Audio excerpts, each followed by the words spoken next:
রব্বুল আলামিন কোরআনুল কারীমের 17 নম্বর সূরা সূরাতুল ইসরা'র প্রথম আয়াতেই জন্য বলেছেন সওয়াবের নিয়তে আমার সাথে সবাই তেলাওয়াত করেন।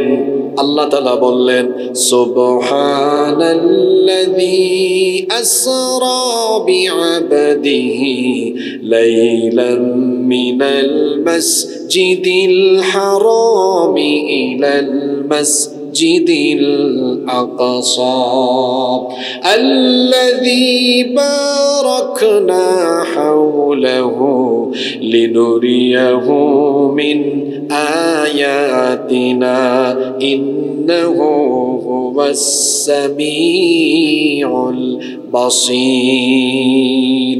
আল্লাহ তাআলা বলছেন সুবহান সেই সত্তা যিনি তার বান্দাকে রাতের বেলা ভ্রমণ করিয়েছেন মসজিদে হারাম থেকে মসজিদে আকসা পর্যন্ত, আল্লাযী বারাকনা হাওলাহু যার চতুর্পাশকে তিনি বরকতময় করে রেখেছেন।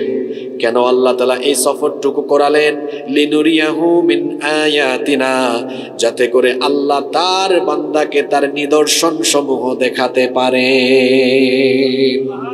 এই মহাবিস্ময়কর ঘটনার স্টার্ট হলো কিভাবে, শুরুটা হলো কিভাবে? এবার হাদিস শরীফ থেকে শুনেন। বুখারীর বর্ণনায় হাদিস এসেছে, আল্লাহর নবী বলেছেন আমি কাবা ঘরের হাতিমে, কাবা ঘরের হিজরে আমি সেখানে শুয়া ছিলাম, ঘুমন্ত অবস্থায় ছিলাম। এমন সময় সাইয়েদনা জিবরিল আমার কাছে আসলেন। সাইয়েদনা জিবরিল এসে তিনি আমাকে সেখান থেকে উঠায়া জমজম কূপের কাছে নিয়ে গেলেন।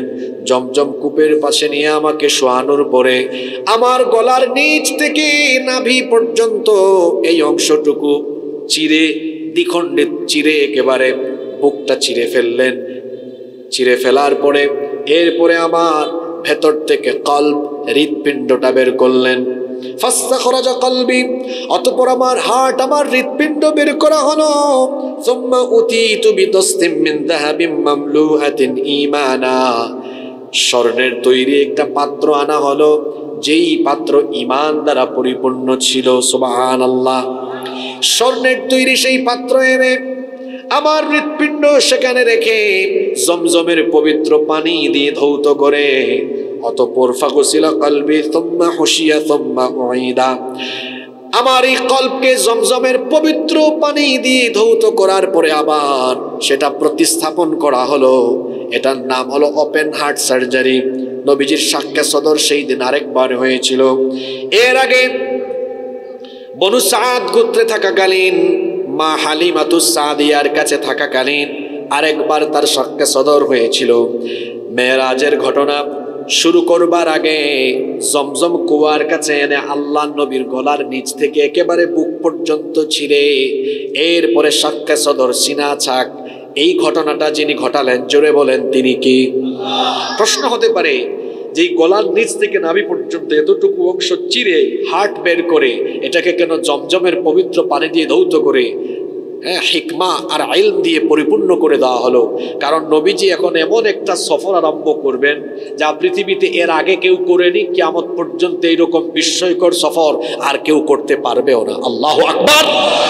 তিনি যাবেন কোথায়? তিনি 7 আসমান ভেদ করে সিদরাতুল মুনতাহা ভেদ করে তার রবের সান্নিধ্যে যাবেন। এই সফরে যাওয়ার জন্য তাকে ওইভাবে প্রস্তুত করবার জন্য এই সিনা চাকের আজীব ঘটনাটি ঘটানো হয়েছে। সুবহানাল্লাহ। আল্লাহর নবী বলছেন আমার কলব, আমার হৃৎপিণ্ড আবার প্রতিস্থাপন করা হলো। সুম্মা উতীতু বিল বুরাক, এরপরে একটা আজীব বাহন আমার জন্য আনা হলো, যেই বাহনের নাম হলো বুরাক। জোরে বলেন সেই বাহনের নাম কি? আল্লাহর হাবিব এই জন্তুর সংক্ষিপ্ত পরিচয় দিলেন। এই বাহনের পরিচয় দিয়ে তিনি বললেন ওয়াহুয়া দাব্বাতুন আবিয়াদ, এটা হলো সাদা এক প্রকার জন্তু। তওয়িলুন ফাওকাল হিমার, যা গাধার চেয়ে খানিকটা লম্বা। ওয়াদুনাল বাগাল, এবং খচ্চরের চেয়ে ছোট। গাধার চেয়ে কিছুটা বড়, খচ্চরের চেয়ে কিছুটা ছোট। এরকম একটা জন্তু আনা হলো। এই জন্তুর নাম, এই বাহনের নাম হলো বুরাক। জোরে বলেন এই বাহনের নাম কি?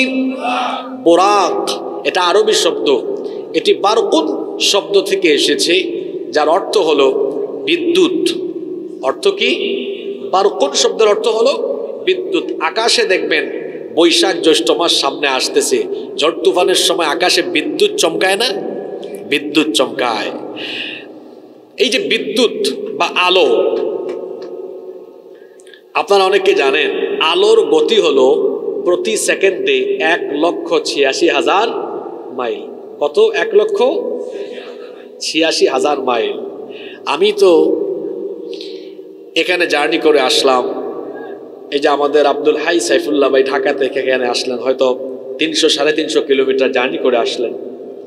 তো এই যে মেরাজের এই সফর, এটা শুরু হবে দুনিয়া থেকে, যাবেন 7 আসমান পাড়ি দিয়ে ঊর্ধ্বালোকে গমন করবেন। তো দ্রুততার সাথে যাওয়ার জন্য এরকম দ্রুতগামী একটা বাহনের দরকার আছে না নাই? জোরে বলেন। এটার নাম বোরাক। কেন? বোরাক তো বারকুন থেকে এসেছে। বারকুন মানে বিদ্যুৎ। বিদ্যুতের যে আলোর গতি, এর চাইতেও আরো বেশি দ্রুতগতি সম্পন্ন হলো বোরাক। আপনারা জানেন আলোর গতি হলো প্রতি সেকেন্ডে 1,86,000 মাইল। প্রতি মিনিটে না সেকেন্ডে? জোরে বলেন। কথাটা কি শুনছেন? আবার বলি, প্রতি সেকেন্ডে আলোর গতি হলো 1,86,000 মাইল। সেকেন্ডে যদি 1,86,000 মাইল হয়, মিনিটে কত? ঘন্টায় কত? আল্লাহু আকবার। বোরাক হচ্ছে বৈদ্যুতিক আলোর গতির চাইতেও আরো অনেক অনেক অনেক গুণ বেশি দ্রুতগতি সম্পন্ন বাহন, যার গতি সম্পর্কে আল্লাহর নবী বলেছেন ইয়াদাউ হাফিরাহু ইনদা মুনতাহা তারফিহ, তার চোখের দৃষ্টি যায় যত দূর, তার পায়ের কদম যায় ঠিক তত দূর। সুবহানাল্লাহ। সবার মুখ দিয়ে বাইর হয় নাই, কারণ এরা কথাটা বুঝে নাই। যদি বুঝতে এমনি বলতো না কথাটা। এই বোরাক, এই জন্তুটা এমন, তার চোখের দৃষ্টি যায় যত দূর। আচ্ছা, সকালবেলা আপনার সামনে যদি কোনো পাহাড় পর্দা আবরণ না থাকে, আপনার চোখের পাওয়ার অনেক দূর যাবে কি যাবে না? আচ্ছা বাদ দেন, আসমানের দিকে তাকাইলে দেখবেন একদম ওই যে মেঘের টুকরা পর্যন্ত, কতটুকু পর্যন্ত আমাদের চক্ষু যায় কি যায় না? যায় কি যায় না? বোরাক হচ্ছে এমন এক জন্তু, আল্লাহর নবী বলছেন এর গতি স্পিডটা হলো এমন, তার চোখের সীমানা যায় যত দূর, তার এক পা ঠিক ফেলে সে তত দূর। এইরকম একটা বিস্ময়কর বাহন আল্লাহর নবীর জন্য আনা হলো। সুবহানাল্লাহ। আল্লাহর নবী এবার সেই বাহনে আরোহণ করলেন। ফারাকিবতুহু হাত্তা আতাইতু বাইতাল মাকদিস। আল্লাহর নবী বলছেন আমি এই বাহনে চড়ে, এই বাহনে আরোহণ করে ফিলিস্তিনে অবস্থিত বাইতুল মুকাদ্দাস পর্যন্ত আসলাম। মসজিদে আকসার কাছে আসার পরে ফারাবাতুহু বিল হালাকাতিল্লাতী ইয়ারবিতু বিহাল আম্বিয়া। আমার আগে মসজিদে আকসার আশেপাশে আল্লাহ যত নবী রাসূল পাঠিয়েছিলেন, তারা যখন মসজিদে আকসায় আসতেন, মসজিদে আকসার বাহিরে যে পিলারের সাথে তারা তাদের বাহনের খুঁটি বাঁধতেন, আমিও বোরাকের দড়িটা ঠিক ওই জায়গায় বাঁধলাম। তারপরে আমি আর জিবরিল আমিন যখন মসজিদে আকসার ভেতরে ঢুকলাম, নজর করে দেখলাম আমার সম্মানে আল্লাহ তাআলা দুনিয়ার সকল নবী এবং রাসূল, অর্থাৎ আদম আলাইহিস সালাম থেকে নিয়ে ঈসা আলাইহিস সালাম পর্যন্ত সকল নবীকে আল্লাহ এই মসজিদে হাজির করেছেন আমাকে রিসিভ করার জন্য। সব নবীদেরকে আল্লাহ হাজির করেছেন আমাদের নবীকে একটু ওয়েলকাম করার জন্য। সুবহানাল্লাহ পড়বেন না? আল্লাহর নবী তো দেখে অবাক, সব নবীরা এই মসজিদে হাজির করেছেন কে? আল্লাহর নবী মসজিদের ভেতরে ঢুকলেন, সব নবীরা তাকে স্বাগত জানালেন। সেখানে আদম নবী থেকে নিয়ে ঈসা আলাইহিস সালাম পর্যন্ত সকল নবী এবং রাসূলগণ উপস্থিত ছিলেন। নামাজের ব্যবস্থা করা হলো, কিন্তু কে নামাজে ইমামতি করবে? কেউ সামনে যায় না। সাইয়েদনা জিবরিল আমিন আল্লাহর নবীর হাত ধরে ইমামতির জায়গায় তাকে এগিয়ে দিলেন। আল্লাহর নবীকে তিনি বললেন, ওগো আল্লাহর হাবিব, আপনি ইমামতির জায়গায় দাঁড়িয়ে যান, কারণ আল্লাহ তাআলা এখানে সকল নবী এবং রাসূলদেরকে আপনার পেছনে মুক্তাদি মুসল্লি বানানোর মাধ্যমে আল্লাহ তাআলা আজকে আপনাকে ইমামুল আম্বিয়া ওয়াল মুরসালিন, সকল নবী এবং রাসূলদের ইমাম আল্লাহ আপনাকে আজকে বানিয়ে দিবে। সব নবী এবং রাসূলদের ইমাম হিসাবে তিনি নামাজ আদায় করলেন। এভাবে আল্লাহ তাআলা তাকে সব নবী রাসূলদের ইমাম বানিয়ে দিলেন। সুবহানাল্লাহ পড়েন। নামাজ শেষ হলো। শেষ হওয়ার পরে জিবরিল আমিন আল্লাহর নবীর সামনে একটা দুধের পাত্র বা গ্লাস আর একটা মদের পাত্র বা গ্লাস আনলেন। আল্লাহর নবী দুধের পাত্র, দুধের গ্লাসটা গ্রহণ করলেন, পান করলেন। জিবরিল আমিন বললেন, আপনি তো স্বভাবজাত জিনিসটাই গ্রহণ করেছেন, যদি ওই মদের পাত্রটা গ্রহণ করতেন আপনার উম্মত পথভ্রষ্ট হয়ে যেত। আপনি দুধের পাত্র গ্রহণ করেছেন, আপনার উম্মতকে আল্লাহ হেদায়াতের দিশা দিবেন। সুবহানাল্লাহ। আপনারা এই পেকুয়া থেকে ঢাকায় গেলে গাড়ি কি এখান থেকে ছাড়লে একদম ঢাকায় গিয়ে থামে, না মাঝখানে কোথাও যাত্রা বিরতি দেয়? দেয় কিনা? আল্লাহর নবীর এই বিস্ময়কর সফরের একটা যাত্রা বিরতির জায়গা ছিল মসজিদে আকসা। এই বিস্ময়কর সফরের এই ঘটনার যাত্রা বিরতি যে জায়গাতে হয়েছিল, জোরে বলেন তো সেই জায়গার নাম, সেই মসজিদের নাম কি? মসজিদে, জোরে বলেন, মসজিদে। এই যে মসজিদে হারাম থেকে মসজিদে আকসা পর্যন্ত রাতের বেলা অল্প সময়ের ভেতরে আল্লাহ তার হাবিবকে নিয়ে আসলেন। এতটুকুর নাম ছিল, এই ঘটনার নাম ছিল, এই অংশটুকুর নাম ছিল ইসরা। জোরে বলেন এই অংশটুকুর নাম কি?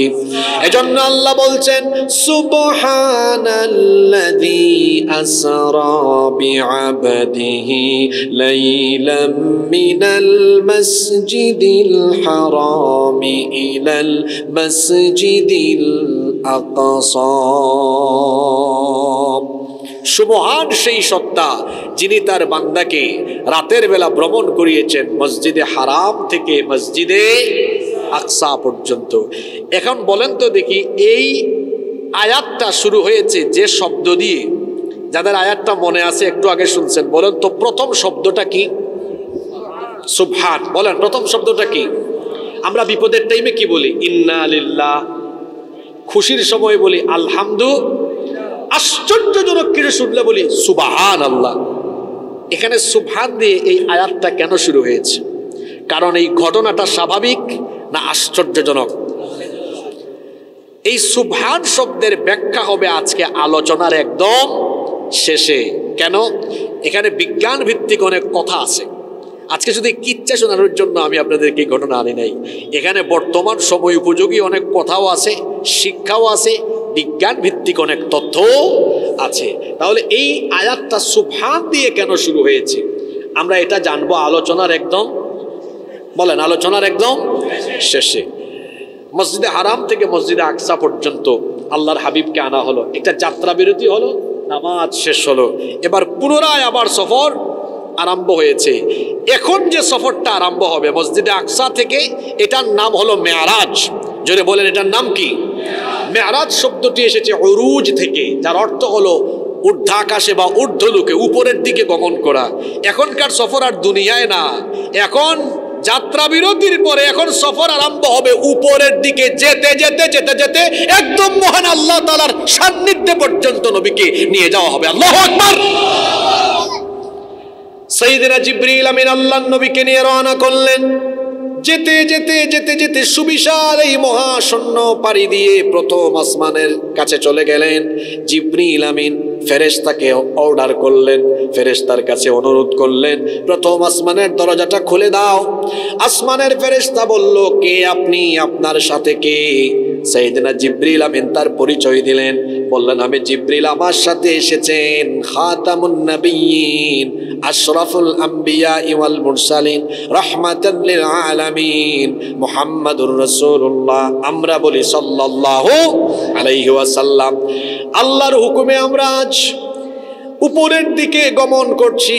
আল্লাহ তার হাবিবকে তার সান্নিধ্যে নিয়ে যাওয়ার জন্য আজকে ডেকেছেন। প্রথম আসমানের ফেরেশতা প্রথম আসমানের দুয়ার খুলে দিবেন।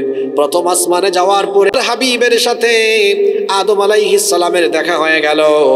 আদম আলাইহিস সালাম পৃথিবীর প্রথম মানুষ না শেষ মানুষ? প্রথম নবী না শেষ নবী? আদম আলাইহিস সালামের কোটি কোটি সন্তান, কিয়ামত পর্যন্ত দুনিয়ায় যত মানুষ আসবে সবাই কার সন্তান?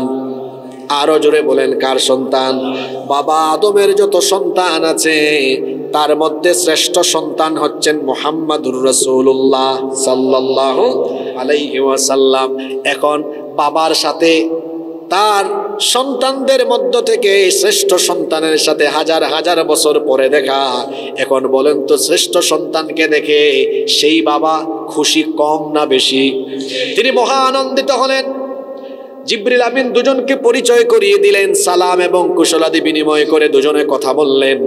অতঃপর তারা আবারও রওনা করলেন। যেতে যেতে তারা দ্বিতীয় আসমানের মহাশূন্য পাড়ি দিয়ে দ্বিতীয় আসমানে চলে গেলেন। সেখানে যাওয়ার পরে সাইয়েদিনা ইয়াহইয়া বিন জাকারিয়া এবং সাইয়েদিনা ঈসা ইবনে মারইয়াম আলাইহিমুস সালামের সাথে দেখা হলো। সেখানে তারা সালাম এবং কুশলাদি বিনিময় করলেন। অতঃপর আবারও রওনা করলেন। যেতে যেতে তারা তৃতীয় আসমানে পৌঁছালেন। সেখানে গিয়ে সাইয়েদিনা ইউসুফ আলাইহিস সালামের সাথে সাক্ষাৎ হলো। সালাম এবং কুশলাদি বিনিময় হলো। অতঃপর আবারও উপরের দিকে গমন করলেন। যেতে যেতে চতুর্থ আসমানে গেলেন। সেখানে যাওয়ার পরে সাইয়েদিনা হারুন আলাইহিস সাইয়েদিনা ইদ্রিস আলাইহিস সালামের সাথে সাক্ষাৎ হলো। সালাম এবং কথোপকথন শেষে বিদায় নিলেন। পঞ্চম আসমানে গেলেন। সেখানে যাওয়ার পরে সাইয়েদিনা হারুন আলাইহিস সালামের সাথে সাক্ষাৎ হলো।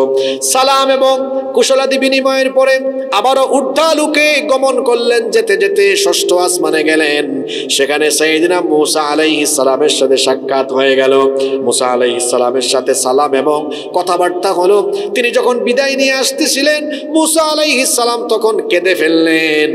আল্লাহর নবী বললেন, ওগো আল্লাহর নবী মূসা, কেন আপনি বিদায় বেলা কান্না করছেন? মূসা আলাইহিস সালাম তখন বললেন, এজন্যই কান্না করছি, আমার পরে এমন একজন নবী দুনিয়াতে চলে এসেছেন যিনি আখেরি নবী, শেষ নবী, যেই নবীর উম্মতের সংখ্যা কিয়ামতের দিন আমার উম্মতের চাইতে বহুগুণ বেশি হবে।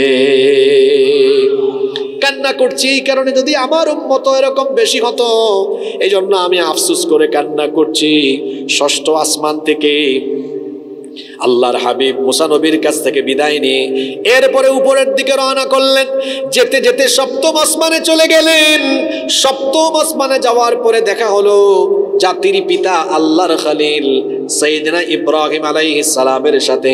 ইব্রাহিম আলাইহিস সালাম তখন বাইতুল মামুরের সাথে হেলান দিয়ে বসা ছিলেন। বাইতুল মামুর হলো ফেরেশতাদের কিবলা। পৃথিবীর 200 কোটি মুসলমানদের কিবলা হলো কাবা শরীফ। জোরে বলেন তো, আমাদের কিবলার নাম কি? আস্তে বলবেন না, জোরে বলেন, আমাদের কিবলার নাম কি? এটা কোন দেশে, কোন শহরে? মক্কা শহরে। এই যে কাবা শরীফ, এটা হচ্ছে গোটা পৃথিবীর সেন্টার, একেবারে মাঝখানে অবস্থিত। আর কাবা শরীফের ঠিক উপরে, 7 আসমানের উপরে, একদম কাবা ঘরের ঠিক উপরে ফেরেশতাদের কিবলা। সেই কিবলার নাম হলো বাইতুল মামুর। মানুষের কাবার নাম হলো কাবা শরীফ বাইতুল্লাহ, আর ফেরেশতাদের কাবার নাম হলো বাইতুল। সবাই বলেন বাইতুল। এটার অবস্থান হলো কাবা শরীফের ঠিক উপরে, 7 আসমানের উপরে, কাবা শরীফের ঠিক ঠিক বরাবর 7 আসমানের উপরে। সেখানে ফেরেশতারা আল্লাহর ইবাদত করে একসাথে 70,000 ফেরেশতা বাইতুল মামুরে ঢুকে। একবার যারা ওখানে ঢোকার সুযোগ পায়, কিয়ামত পর্যন্ত আর ঢোকার কেউ চান্সই পায় না। আল্লাহু আকবার। ইব্রাহিম আলাইহিস সালাম বাইতুল মামুরের সাথে হেলান দিয়ে বসা অবস্থায় ছিলেন। আল্লাহর হাবিবের সাথে সাক্ষাৎ হলো। সালাম এবং কথাবার্তা সবকিছু শেষ করার পরে এবার সাইয়েদনা জিবরিল আমিন 7 আসমান পাড়ি দিয়ে আল্লাহর নবীকে নিয়ে রওনা করলেন। যেতে যেতে যেতে যেতে এবার সিদরাতুল মুনতাহায় গিয়ে পৌঁছালেন। সিদরাতুল মুনতাহার কাছে যাওয়ার পরে আপনাদের প্রশ্ন হতে পারে, হুজুর সিদরাতুল মুনতাহা মানে আবার কি? সিদরাহ এটা আরবি শব্দ, এর মানে হলো কুল গাছ, যেটাকে আমরা বড়ই বলি, বড়ই গাছ। মুনতাহা মানে শেষ প্রান্ত, অর্থাৎ সৃষ্টি জগতের শেষ প্রান্তের একটা জান্নাতি গাছ। এই গাছের ব্যাপারে আল্লাহ নবী বলেছেন, এই গাছের প্রত্যেকটি পাতা হাতির কানের চাইতেও বড়। সুবহানাল্লাহ কইতে পারলেন না? খালি ঠিক ঠিক কইতে পারেন। হ্যাঁ, ওয়াজ কি ভেতরে যায়? বুঝতেছেন? একটা গাছের পাতা হলো হাতির কানের চাইতেও বড়। সুবহানাল্লাহ। আর ফল হলো বৃহৎ আকার কলসি। আপনারা কলস বলেন না কলসি বলেন? জোরে বলেন, কি বলেন? গড়া। হায় রে হায়, আপনাদের ভাষা আর আমার বাড়ি তো সিলেটে, আমাদের ভাষা, এই দুই অঞ্চলের ভাষা কিন্তু খবর আছে। এখানে আসলে বলে বাজি কেনা সগম আসনি, আর আমরা সিলেট গেলে হইবা বাইসা বায়ুকা আউকা বউকা খাউকা যাউকা। দুই অঞ্চলের ভাষা খুব মারাত্মক। তবে এই দুই অঞ্চলের মানুষের স্বকীয়তা আছে, দুই অঞ্চলেরই নিজস্ব ভাষা আছে, আছে না? যেমন আমরা সিলেটিরা যে ভাষায় কথা বলি, এই ভাষায় পৃথিবীর 2 কোটি মানুষ কথা বলে। কয় কোটি বলবেন হুজুর? সিলেট ছাড়া আর কারা আছে? ওই যে পশ্চিমবঙ্গ এবং এই যে আসামে বিভিন্ন এলাকায় এই ভাষায় মানুষ কি বলে? কথা বলে। এটার বর্ণমালাও আছে, নাগরি। নাগরি বর্ণমালা আছে। নাম কি বললাম একটু আগে? নাগরি। আর আপনাদের এই চট্টগ্রামেও এখানে আলাদা ভাষা আছে। বাংলা ভাষা এক জায়গায় আহত, আরেক জায়গায় নিহত। তো যাই হোক, বলতেছিলাম গড়া বলছেন না, খড়া, গড়া গড়া।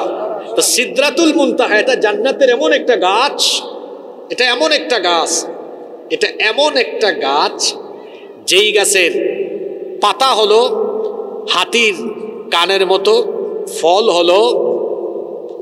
হলো গড়ার মতো বড়। সুবহানাল্লাহ পড়বেন না? সিদরাতুল মুনতাহায় যাওয়ার পরে আল্লাহর নবী সাইয়েদনা জিবরিল আমিনকে তার নিজের সুরতে, জিবরিল আমিনের আসল সুরতে নবীজি জিবরিল আমিনকে দেখলেন। আল্লাহর নবী তার 63 বছরের জিন্দেগিতে জিবরিল আমিনকে তিনি তার নিজের সুরতে, নিজের আকৃতিতে দেখেছেন 2 বার। কথা বুঝে থাকলে বলেন কয়বার? আরো জোরে বলেন কয়বার? আপনারা বলবেন হুজুর আল্লাহর নবীর কাছে জিবরিল আমিন এতবার যাওয়া আসা করলেন, আর আপনি বলতেছেন জিবরিলকে আসল শরীরে, আসল চেহারায় নবীজি দেখেছেন কয়বার? তো অন্যান্য সময় কার চেহারায় আসতেন? তিনি আগন্তুকের চেহারায় বিভিন্ন সময়। আল্লাহর নবীর একজন ফেরেশতা ছিলেন, নাম হলো দাহিয়াতুল কলবি, বড় সুন্দর ছিলেন তিনি, তার সুরত ধরে আসতেন। জিবরিল তার নিজের সুরতে, নিজের আকৃতিতে নবীজির সামনে এসেছেন জীবনে মোট কয়বার? 2 বার। দ্বিতীয়বার আল্লাহর নবী সিদরাতুল মুনতাহায় জিবরিল আমিনকে দেখেছেন। প্রশ্ন হতে পারে হুজুর তাহলে আল্লাহর নবী জিবরিলকে প্রথমবার কোন সময় দেখেছেন? শুনতেছেন আপনারা? প্রথমবার কোন সময় দেখেছেন? সূরা আলাকের প্রথম 5টা আয়াত যখন নবীর কাছে নাজিল হয়েছিল, সেই দিনও জিবরিল তার আসল সুরত ধরে নবীর কাছে আসেন নাই। সেই দিনও তিনি আসল সুরত ধরে আসেন নাই। আল্লাহর নবী আসল সুরত না দেখেও ভয় পেয়ে গিয়েছিলেন। বাড়িতে ফিরে আসলেন। আম্মাজান খাদিজা তাহরা রাদিয়াল্লাহু আনহা ওয়ারাকা বিন নওফেলের কাছে নিয়ে গেলেন। ওয়ারাকা বিন নওফেল বললেন, টেনশন করবেন না, দুশ্চিন্তা করবেন না, যিনি আপনার কাছে এসেছেন তিনি কোনো ফেরেশতা নন, জিন বা ভূত নন। তিনি হচ্ছেন এমন ফেরেশতা, ওহীর ধারক বাহক, যাকে আল্লাহ তাআলা আগেকার নবী রাসূলদের কাছে পাঠিয়েছিলেন। আল্লাহু আকবার। তিনি যদি পরবর্তীতে আপনার কাছে আসেন, মন দিয়ে তার কথা শুনবেন, তিনি কি বলেন তা আপনি শুনবেন, বুঝবেন। এই কথা বলে বিদায় দিয়ে দিলেন। এরপরে আল্লাহর নবী অপেক্ষায় আছেন জিবরিল আরেকবার কোন সময় আসেন। কিন্তু আল্লাহর নবীর অপেক্ষার প্রহর শেষ হয় না। আল্লাহর নবী হেরা গুহায় যান, আবার আসেন, যাওয়া আসা করেন। বেশ কিছুদিন হয়ে গেল, ওহী নাজিল হয় না। জিবরিল আমিনের সাথে আল্লাহর নবীর দেখা সাক্ষাৎ হয় না। আল্লাহর নবী ফ্রাস্ট্রেট হয়ে গেলেন, হতাশ হয়ে গেলেন। ভাবলেন সম্ভবত আর জিবরিল আমার কাছে আসবেন না। হতাশ হয়ে গেলেন। একদিন তিনি হেরা গুহা থেকে বাড়ি ফিরে আসতেছেন। উপত্যকায় যখন হাঁটতেছেন, এমন সময় কে যেন আল্লাহর নবীকে ডাক দিল। আল্লাহর নবী একবার ডানে তাকালেন, কাউকে দেখলেন না। বামে তাকালেন, কাউকে দেখলেন না। সামনে তাকালেন, কাউকে দেখলেন না। পিছনেও তাকালেন, কাউকে দেখলেন না। এবার মাথাটা উঁচু করে যখন তিনি উপরের দিকে তাকালেন, তিনি দেখলেন 600টা ডানা সহ বিশাল আকৃতির দেহ বিশিষ্ট মাথা হলো আসমানের উপরে আর পা হলো জমিনে। বিশাল আকৃতির একজন মানুষ আসমান জমিনের মাঝখানে বিরাট এক চেয়ারে বসে আছে। আচ্ছা বলেন তো ডানার সংখ্যা কয়টা? জোরে বলেন। আল্লাহর নবী বলছেন জিবরিলের একটা ডানা, একটা পাখা আমার কাছে মনে হয়েছে যে এক ডানা দিয়ে তার আসমানকে একদম ঢেকে রেখেছে। আল্লাহু আকবার। এরকম বিশাল আকৃতির কাউকে জীবনে প্রথমবার দেখলে ফিট থাকবে না বেহুশ হবে? জোরে বলেন, ফিট থাকবে না বেহুশ হবে? জীবনে প্রথমবার জিবরিলকে আল্লাহর নবী যখন তার সশরীরে আসল সুরতে দেখেছেন, আল্লাহর নবী বেহুশ হয়ে পড়ে গেলেন। বেহুশ হয়ে ওখানেই পড়ে গেলেন। এইটা ছিল আল্লাহর নবীর প্রথম দেখা। কোরআনুল কারীমের 53 নম্বর সূরা সূরাতুন নজমের 5 নম্বর আয়াত থেকে আল্লাহ এই কাহিনী এভাবে তুলে ধরছেন, আল্লামাহু শাদীদুল কুওয়া যু মিররাতিন ফাস্তাওয়া ওয়া হুয়া বিল উফুকিল আ'লা সুম্মা দানা ফাতাদাল্লা ফাকানা কাবা কাউসাইনি আও আদনা ফাআওহা ইলা আবদিহি মা আওহা। আল্লাহ তাআলা বলছেন আল্লামাহু শাদীদুল কুওয়া, তাকে এক শক্তিশালী ফেরেশতা শিক্ষা দান করে। এই ফেরেশতার নাম সবাই বলেন জিবরিল। আল্লাহ বলছেন আল্লামাহু শাদীদুল কুওয়া, তাকে এক শক্তিশালী ফেরেশতা শিক্ষা দান করে। যু মিররাতিন ফাস্তাওয়া, প্রজ্ঞা সম্পন্ন যেই ফেরেশতা তার নিজের আকৃতিতে এসেছিল। ওয়া হুয়া বিল উফুকিল আলা, তখন সে ছিল ঊর্ধ্ব দিগন্তে। আল্লাহর নবী যখন উপরের দিকে তাকায়া জিবরিল আমিনকে জীবনে প্রথমবার দেখলেন, বেহুশ হয়ে পড়ে গেলেন। আল্লাহ বলছেন সুম্মা দানা ফাতাদাল্লা, অতঃপর সে তার অর্থাৎ জিবরিল আমিন আল্লাহর নবীর নিকটবর্তী হলো।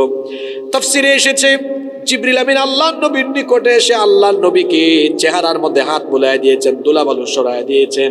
ফাকানা কাবা কাউসাইনি আও আদনা, দুইজন এতটাই নিকটবর্তী হয়েছিলেন যে দুইজনের মধ্যে ধনুকের ব্যবধান কিংবা তার চাইতেও আরো কম দূরত্ব ছিল। এটা হচ্ছে নবীজি জিবরিল আমিনকে জীবনের প্রথম দেখা। কি দেখা? প্রথম দিন কাউকে দেখলে ভালো করে দেখা যায় না।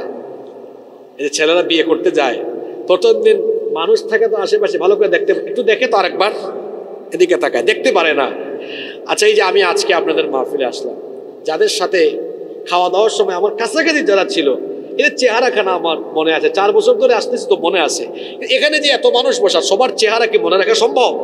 এমনও হতে পারে কালকে যদি কেউ আমাকে বলে হুজুর আমারে চিনেন, কালকে আপনার মাহফিলে ছিলাম, আমি হয়তো একটু ভাবনায় পড়ে যাব, ঠিক না? কারণ সবার চেহারা তো মনে রাখা সম্ভব না। তো আল্লাহর রসুল তো জিবরিলকে জীবনে প্রথমবার দেখেছেন, এত বিশাল আকৃতি দেখে ভয় পাইছেন, ওই দিন ভালো করে আর তাকায়া দেখতে পারেন নাই। এরপরে জিবরিল আমিন যতবার আসেন, মানুষের সুরত ধরে আসেন, মাঝে মাঝে আগন্তুক হয়ে আসেন। নবীজি খালি বলেন জিবরিল তোমারে আরেকবার তোমার আসল সুরতে দেখতে চাই। সেদিন তো ভালো করে দেখতে পারলাম না, এখন তো আর ভয়টয় নাই, আমি চিনছি আপনি জিবরিল, আমার ক্ষতি করতে আসবেন না, আপনি তো আল্লাহর তরফ থেকে আসেন, আপনাকে পাঠান কে? এখন আর ভয়টয় নাই, কিন্তু আমার ইচ্ছা আপনাকে আপনার আসল সুরতে আরেকবার দেখা। জিবরিল আমিন বললেন আপনি আল্লাহর কাছে আবেদন করেন, দোয়া করেন, তিনি যখন চাইবেন তখন আপনি আমাকে আবার আমার আসল সুরতে দেখবেন। আল্লাহর নবীকে জিবরিল আমিন এই কথা বললেন যেই দিন আল্লাহ তাআলা তার নবীকে ধুলির ধরা থেকে এই মহাবিস্ময়কর ঘটনা ঘটিয়ে তার সান্নিধ্যে নিয়ে যাচ্ছেন। 7 আসমান পাড়ি দেওয়ার পরে সিদরাতুল মুনতাহায় যাওয়ার পরে জিবরিল আমিন বললেন নবীজি একটু আমার দিকে ভালো করে তাকান, আপনার মনের আশা আজকে আবার পূরণ হবে আল্লাহর আদেশে। এখন আপনি আমাকে আরেকবার আমার আসল সুরতে দেখতে পারবেন। এই ঘটনা এসেছে এই সূরায়। দেখেন সূরা নজমের 13 নম্বর আয়াত থেকে আল্লাহ বলছেন ওয়ালাকাদ রাআহু নাজলাতান উখরা ইনদা সিদরাতিল মুনতাহা ইনদাহা জান্নাতুল মাওয়া। ওয়ালাকাদ রাআহু নাজলাতান উখরা, আর অবশ্যই সে তাকে আরেকবার দেখেছিল। কোথায় দেখেছিলেন? ইনদা সিদরাতুল মুনতাহা, সিদরাতুল মুনতাহার নিকটে। সিদরাতুল মুনতাহা আবার কোথায়? ইনদাহা জান্নাতুল মাওয়া, যা জান্নাতুল মাওয়ার নিকটে। সুবহানাল্লাহ। সাইয়েদনা জিবরিল আমিনকে আল্লাহর নবী এই মোট দেখেছেন কয়বার? জোরে বলেন কয়বার? এবার সিদরাতুল মুনতাহা থেকে বাকিটুকু সফরের জন্য এবার আল্লাহর আরশে আজিম পর্যন্ত সফর হবে। সুবহানাল্লাহ পড়বেন না? এবার আরেকটা বাহন আনা হলো, এটার নাম রফরফ। জোরে বলেন তো এটার নাম কি? এবার এই বাহনে চড়ে, এই বাহনের মাধ্যমে আল্লাহর নবী আল্লাহ পাকের একেবারে সান্নিধ্য পর্যন্ত পৌঁছায় গেলেন। সুবহানাল্লাহ পড়েন। সেই দিন, সেই রাতে মেরাজের রজনীতে রাসূলে পাক সাল্লাল্লাহু আলাইহি ওয়াসাল্লাম আল্লাহ পাককে কি সরাসরি নিজের চোখে দেখেছিলেন কি না, এই ব্যাপারে সাহাবায়ে কেরামের মধ্যে দুইটা মত পাওয়া যায়। কথা বুঝে থাকলে বলেন, নবীজি মেরাজের রাতে আল্লাহকে নিজের চোখে সরাসরি দেখছেন কিনা, এই ব্যাপারে সাহাবীদের কয়টা মত পাওয়া যায়? পুরুষ মানুষের মতো জবাব দেন, কয়টা? একটা মতামত হচ্ছে রাইসুল মুফাসসিরিন আব্দুল্লাহ ইবনে আব্বাস রাদিয়াল্লাহু আনহুমা, তিনি বলছেন রাসূলে পাক সাল্লাল্লাহু আলাইহি ওয়াসাল্লাম মেরাজের রাতে আল্লাহ পাককে সরাসরি নিজের চোখে দেখেন নাই, কিন্তু তিনি তার অন্তর্চক্ষু দিয়ে আল্লাহ পাককে তিনি দুইবার দেখেছেন। এটা এই বর্ণনা কার? আব্দুল্লাহ ইবনে আব্বাস রাদিয়াল্লাহু আনহুমা। ওনার সাথে আরো হাতে গোনা কয়েকজন সাহাবী এই মত দিয়েছেন, কিন্তু বেশিরভাগ সাহাবী এবং মুফাসসিরিনে কেরাম বলছেন সেই রাতে অর্থাৎ মেরাজের রাতে রাসূল পাক সাল্লাল্লাহু আলাইহি ওয়াসাল্লাম আল্লাহ পাককে নিজের চোখে দেখেন নাই। এই কথাটা সরাসরি বর্ণনা করেছেন নবীজির ঘরের, নবীজির স্ত্রী, আমাদের মা আম্মাজান আয়েশা রাদিয়াল্লাহু আনহা। আপনারা বলেন তো, নবীজির ব্যাপারে বাহিরের মানুষ বেশি ভালো জানবে না ঘরের মানুষ বেশি ভালো জানবে? জোরে বলেন। আপনি কেমন গ্রামের মানুষ ভালো জানেন, আপনার বউ ভালো জানে? জোরে বলেন। আম্মাজান আয়েশা রাদিয়াল্লাহু আনহার কাছে গিয়ে একবার কিছু সাহাবীরা জিজ্ঞেস করলেন, আমাদের মা, আপনি আমাদেরকে বলেন তো, আল্লাহর রাসূল কি মেরাজের রাতে আল্লাহ পাককে নিজের চোখে দেখেছিলেন? তিনি তখন বললেন, কি করে এমন কথা তোমরা বলতে পারলে? তোমাদের কথা শুনে তো আমার গায়ের পশম লোম দাঁড়িয়ে গিয়েছে। তিনি তখন বললেন, এই তিনটা কথা যে বলবে সে সত্যবাদী নয়, সে মিথ্যাবাদী। কয়টা কথা? এক নম্বর কথা হলো, যে বলবে রাসূলে পাক সাল্লাল্লাহু আলাইহি সাল্লাম মেরাজের রাতে আল্লাহ পাককে দেখেছেন, সে মিথ্যাবাদী। দুই, যদি কেউ বলে আল্লাহ তাআলা তার নবীকে যে ওহী দিয়েছেন সেই ওহীর কোনো অংশ রাসূল গোপন করেছেন, এই কথা যে বলবে সে সত্যবাদী না মিথ্যাবাদী? তিন, সূরা লুকমানের 34 নম্বর আয়াতে আল্লাহ তাআলা কয়েকটি বিষয়ের কথা বলেছেন। কিয়ামত কোন দিন ঘটবে এটা একমাত্র জানেন কে? এটা রাসূলও জানেন না। বৃষ্টি কখন হবে জানেন কে? তিন, মায়ের পেটে কি আছে জানেন কে? চার, আগামীকাল কে কি অর্জন করবে জানেন কে? পাঁচ, কোন জায়গায় কার মৃত্যু হবে জানেন কে? তিনি বললেন এই বিষয়গুলো জানেন কে? আল্লাহ। সূরা লুকমানের এই বিষয়গুলো আল্লাহ জানেন। কেউ যদি বলে এগুলো রাসূল জানেন, সে সত্যবাদী না মিথ্যাবাদী? হাদিসটা আবার বলি, আম্মাজান আয়েশা রাদিয়াল্লাহু আনহাকে সাহাবীদের কয়েকজন গিয়ে জিজ্ঞেস করলেন, রাসূলে পাক কি মেরাজের রাতে আল্লাহ পাককে দেখেছেন?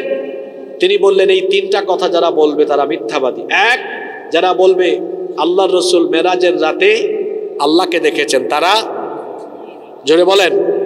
দুই, যদি কেউ বলে আল্লাহর রাসূল ওহীর কোনো অংশ গোপন রেখেছেন সে ব্যক্তি। তিন, সূরা লুকমানের 34 নম্বর আয়াতে যে কয়েকটি বিষয় বলা হয়েছে, যদি কেউ বলে এগুলো রাসূল জানেন সে হলো মিথ্যাবাদী। তাহলে আয়েশা রাদিয়াল্লাহু আনহার বর্ণনা পাওয়া গেল, তিনি বলছেন না, রাসূল আল্লাহ তাআলাকে সেদিন কি করেন নাই? দেখেন নাই। কেমনে দেখবেন বলেন তো? আমাদের এই চক্ষু দুর্বল, এই দুর্বল চক্ষু দিয়ে তো আমরা মহান শক্তিশালী আল্লাহ তাআলাকে আমাদের আয়ত্তের ভেতরে আনতে পারবো? লা তুদরিকুল আবসার ওয়া হুয়া ইউদরিকুল আবসার। এই চর্মচক্ষু দিয়ে আল্লাহ তাআলাকে দৃষ্টির ভেতরে আনা যাবে না, বরং তিনি সবকিছু দেখেন সুবহানাল্লাহ। আপনারা মুসা নবীর নাম জানেন, তিনি আল্লাহর সাথে কথা বলতেন। তুর পাহাড়ে আল্লাহর সাথে তার কথা হচ্ছে, কথোপকথন হচ্ছে, বলতে বলতে বলতে বলতে আবেগ বেড়ে গিয়েছে। ছিল অডিও কল, ওই যে দেখেন না মেসেঞ্জারে হোয়াটসঅ্যাপে অডিও কল আছে, ভিডিও সাইন আছে না, ওইটাতে ক্লিক করলে ক্রিং ক্রিং আওয়াজ হয়, রিকোয়েস্ট চলে আসে, তাই না? মুসা নবী ছিলেন অডিও কলে, হঠাৎ করে ভিডিও কল, আল্লাহ আপনার কথা খালি শুনলেই হবে না, কথা বললে হবে না, আপনারে আমি দেখবো। আল্লাহু আকবার। আল্লাহ তাআলা বললেন, মুসা লান তারানি, তুমি কখনো আমাকে দেখতে পাবে না।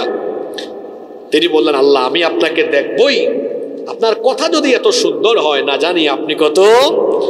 দুনিয়া সুন্দর, মানুষ সুন্দর, আসমান সুন্দর, জমিন সুন্দর, সুন্দরে সুন্দরে পাল্লা, জানি না কত সুন্দর তুমি আল্লাহ, জানি না কত সুন্দর তুমি আল্লাহ।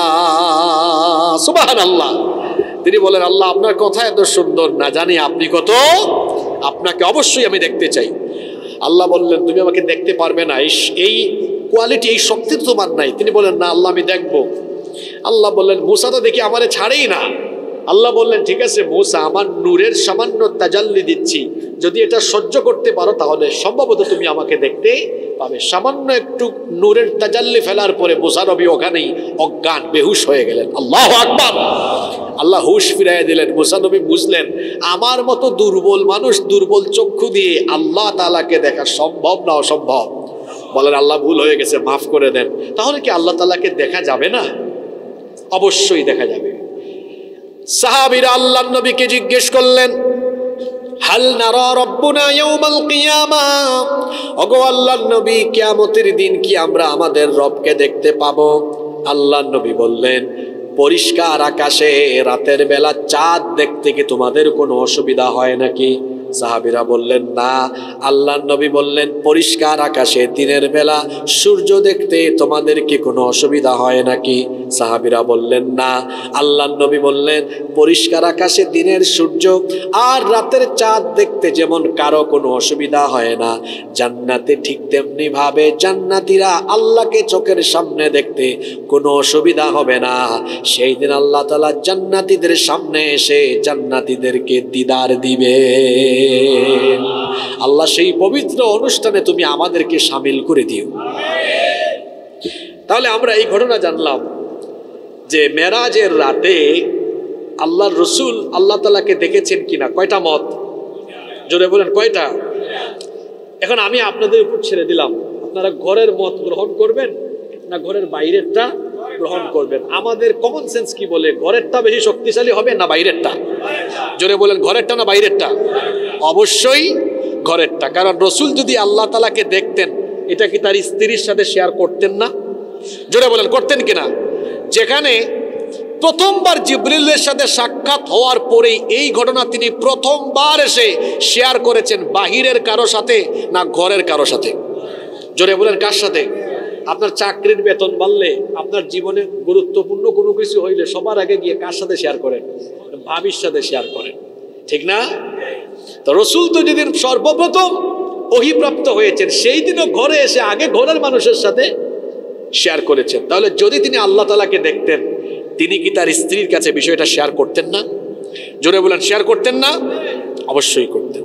তাহলে ঘরের মতামতটা নিলে দেখা যায় সেই দিন আল্লাহর সাথে তার কথা হয়েছে, আল্লাহর সান্নিধ্য পর্যন্ত আল্লাহর সান্নিধ্যে গিয়েছেন, আল্লাহর নিদর্শন দেখেছেন, কিন্তু মহান আল্লাহকে তিনি নিজের চোখে দেখেন না। আর ইবনে আব্বাসের মত নিলেও তো তিনি কি বলছেন? ইবনে আব্বাস রাদিয়াল্লাহু আনহু বলছেন, দেখছেন কিন্তু তাও চোখে না। বলছেন দুইবার দেখছেন, কিন্তু কি দিয়ে দেখছেন? জোরে বলেন, অন্তর্চক্ষু দিয়ে। ওই মত নিলেও তো বোঝা যায় না নিজের চোখে না, বরং অন্তর্চক্ষু দিয়ে। বাহিরের মত এর চাইতে ঘরের মতটাই শক্তিশালী হবে, কম না বেশি? জোরে বলেন, কম না বেশি? আচ্ছা, ঘটনা কোন জায়গায় ছিলাম মনে আছে? এবার সিদরাতুল মুনতাহা পাড়ি দিয়ে একদম আল্লাহর সান্নিধ্যে। এবার আল্লাহ তাআলা তার নবীকে জান্নাতও দেখালেন, জাহান্নামের ভয়াবহ শাস্তিও দেখালেন। সুবহানাল্লাহ পড়বেন না? জান্নাত আর জাহান্নামের ব্যাপারে আপনাদের ঈমান আছে না নাই? জান্নাত জাহান্নাম আছে, বিশ্বাস হয়? আপনারা জান্নাত দেখেছেন? জোরে বলেন জাহান্নাম দেখেছেন? পৃথিবীর কোনো নবী বা রাসূল, আমাদের নবী ছাড়া কোনো নবী বা রাসূল জান্নাত দেখেছেন? জাহান্নাম দেখেছেন? কেউ দেখেন নাই। শুধু মানুষকে সতর্ক করেছেন, আল্লাহর তরফ থেকে ওহী পেয়ে সতর্ক করেছেন, কেউ দেখেন নাই। পৃথিবীর অন্যান্য নবী রাসূল আর আপনারা বলবেন হুজুর আদম নবী তো জান্নাতেই ছিলেন, জান্নাতে ছিলেন না? উনি কি জাহান্নাম দেখছে নাকি? জাহান্নাম দেখছে? দেখে নাই। আমি বলছি জান্নাত এবং জাহান্নাম। আল্লাহ তার হাবিবকে দুইটাই দেখালেন, জান্নাতের নেয়ামতও দেখালেন, জাহান্নামের শাস্তিও।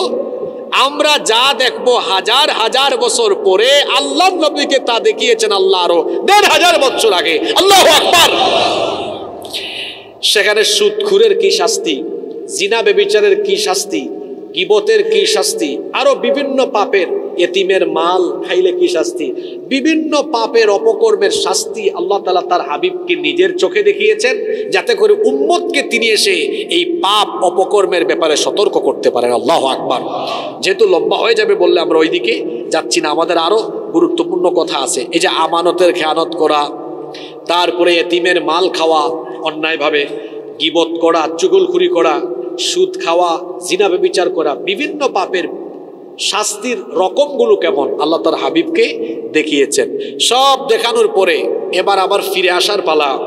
সময় আল্লাহ তার হাবিবকে বলতেছেন, আপনি যে চলে যাচ্ছেন, আপনার উম্মতের জন্য আমার তরফ থেকে কোনো হাদিয়া, কোনো উপহার নিয়ে যাবেন না? আপনার উম্মতের জন্য আমি হাদিয়া রেখেছি। সেই হাদিয়া হলো আপনার উম্মতকে আমি জান্নাত দেওয়ার জন্য জান্নাতের চাবি আপনার কাছে দিয়ে দিচ্ছি। তারা যদি জান্নাতে যাওয়ার জন্য এই চাবিকাঠি নেওয়ার জন্য আমার কাছে ডেইলি আসে, আমি জান্নাতে যাওয়া সহজ করে দেব। সুবহানাল্লাহ। জান্নাতের চাবি হলো নামাজ। জান্নাতের চাবি কি? আল্লাহ বললেন আপনার উম্মতের জন্য আমি 50 ওয়াক্ত নামাজ হাদিয়া হিসেবে দিলাম। আল্লাহর নবী বড় খুশি হলেন। 50 ওয়াক্ত নামাজ উম্মতের জন্য হাদিয়া নিয়ে নবীজি এবার ব্যাক করছেন, ফিরে আসতেছেন। প্রতিমধ্যে দেখা হলো মুসা আলাইহিস সালামের সাথে। জোরে বলেন কোন নবীর সাথে? মুসা আলাইহিস সালাম জিজ্ঞেস করলেন, আল্লাহ আপনাকে কি কোনো হাদিয়া দিয়েছেন নাকি? আল্লাহর নবী বললেন, হ্যাঁ, আল্লাহ তাআলা আমার উম্মতের জন্য 50 ওয়াক্ত নামাজ দিয়েছেন। মুসা আলাইহিস সালাম বললেন, আপনি এত খুশি হয়ে চলে যাচ্ছেন কেন?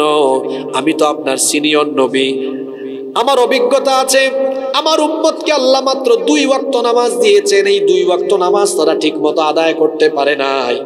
এমন ঘাড় তেরা উম্মত ছিল আমার বনি ইসরাইল জাতি। আপনি আল্লাহর কাছে ফিরে যান, আবেদন করেন তিনি যেন আরেকটু কমায়া দেন। মুসা নবীর পরামর্শে তিনি আল্লাহর কাছে আবেদন করলেন। আল্লাহ তাআলা তার হাবিবের আবেদন মঞ্জুর করে 10 ওয়াক্ত নামাজ কমায়া দিলেন। এখন থাকলো কত ওয়াক্ত? 40 ওয়াক্ত নামাজ নিয়ে ফিরে আসতেছেন। মুসা নবী বললেন, আল্লাহ কতটুকু কমালেন? নবীজি বললেন, আল্লাহ মাত্র 10 ওয়াক্ত কমায়া দিয়েছেন। মুসা নবী বললেন, আবার আল্লাহর কাছে আবেদন করেন তিনি যেন আরেকটু কমায়া দেন, আপনার উম্মত পারবে না। আল্লাহর নবী পুনরায় আবেদন করলেন, আল্লাহ আরো 10 ওয়াক্ত কমালেন। এখন হইল কত ওয়াক্ত? 30 ওয়াক্ত নামাজ নিয়ে আসতেছেন। মুসা নবী বলতেছেন, না, আপনার উম্মত পারবে না।